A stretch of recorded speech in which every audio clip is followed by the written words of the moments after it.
Hello, I'm David Chaston with 90 at 9, brought to you by interest.co.nz. This week, get everything you need to know in 90 seconds at 9 o'clock with news. Credit spreads for local bank debt are now back to levels before the GFC. But first in the US, housing starts there jumped higher in June, up 8.3%, with the growth in single-unit housing making an impressive comeback. But multi-unit housing is still in the doldrums. And in New York, the Dow and the S&P 500 have both hit new all-time highs. This rise is said to be driven by good earnings reports. In China, it's been revealed why they don't like Western credit rating agencies. More than 30% of their companies win AAA credit ratings from a local ratings agency, compared with about 2% from a standard Western agency.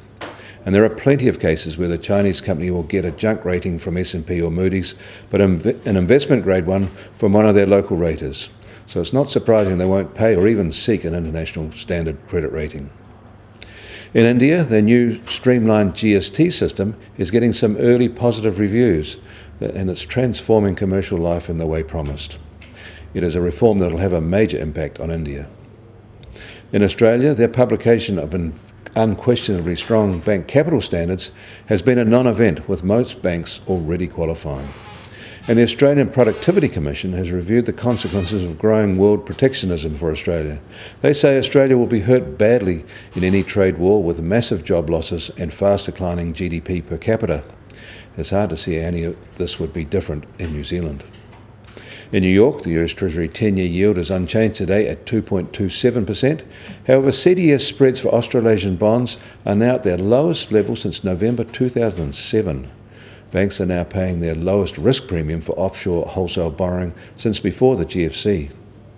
The price of oil is up again today and now just over $47 a barrel, while the Brent benchmark is just under $50. The price of gold is unchanged, however, at $1,240 an ounce. And the Kiwi dollar is also essentially unchanged from this time yesterday at 73.6 US cents, and on the cross rates are at 92.5 Aussie cents and 63.9 euro cents. As a result, the TWI will start today at 76.6. I'm David Chaston. That was 90 at 9, brought to you by interest.co.nz.